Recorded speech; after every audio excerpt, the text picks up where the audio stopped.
c'est le Christmas creep, qui peut se traduire par le Noël rampant. Vous avez peut-être remarqué, Benjamin, que vous avez à peine eu le temps de porter votre plus beau costume de loup-garou que déjà, les fêtes de Noël se préparent. Dans les supermarchés, les calendriers de l'Avent sont déjà sortis, et puis on a des téléfilms de Noël qui sont programmés sur certaines chaînes. Autre indicateur très révélateur, le tube de Noël. Selon une étude, chaque année, le titre de Mariah Carey fait son entrée dans les charts de plus en plus tôt dans l'automne. L'année dernière, c'était dès le 10 novembre.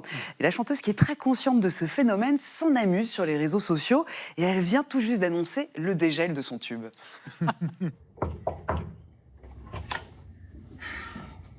Not yet. Not yet. I said not yet. Not yet. It's not time yet. Not yet.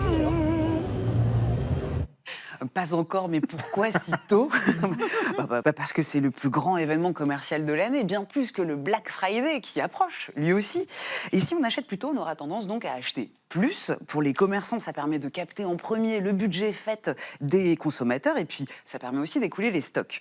Alors pour les noëlophobes qui voient une dérive capitaliste, l'indécence consumériste face à la pauvreté ou à l'urgence climatique, ça a quoi de rendre grinche? Alors, ce Christmas creep qui est difficile à dire, c'est pas un phénomène si récent que ça, Natacha. En effet, l'expression date des années 80, mais on trouve des occurrences bien plus anciennes. Par exemple, cette pub. On peut lire « Ah oui, c'est encore cette période de l'année où les géants de la distribution recommencent à nous rappeler avec insistance qu'il ne reste plus beaucoup de jours pour faire nos achats de Noël. » Et cette publicité date de octobre 1912. Alors là encore, c'est peut-être à nouveau un marronnier qu'on retrouve au cours du temps. Même Charlie Brown, Snoopy, dans les années 70, ont caricaturé cette tendance plus que 246 jours avant Noël. Mais alors attendez, Noël et Halloween qui viennent à se télescoper, c'est pas un peu étrange ça? C'est vrai que ça peut faire penser un peu au film d'animation L'étrange Noël de Mr. Jack, qui était écrit par Tim Burton, mais ça peut aussi faire penser à un autre texte, celui de Claude Lévi-Strauss, Le Père Noël supplicié, en 1952.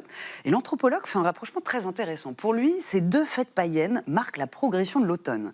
La première symbolise une entrée dans la nuit avec des enfants qui jouent aux morts pour persécuter les adultes et leur réclamer des cadeaux. Et puis cette dialectique de l'automne qui s'achève par les cadeaux que les adultes offrent aux enfants, mais en toute générosité. Lévi-Strauss rappelle que Noël, qui correspond au solstice d'hiver, la nuit la plus longue de l'année, est une fête qui est en contact avec le monde des morts, mais qui préfigure le sauvetage de la lumière. Alors ce week-end, si vous faites une chasse aux fantômes, si vous êtes devant une table de Ouija, vous pouvez invoquer Esprit de Noël, et tu l'as.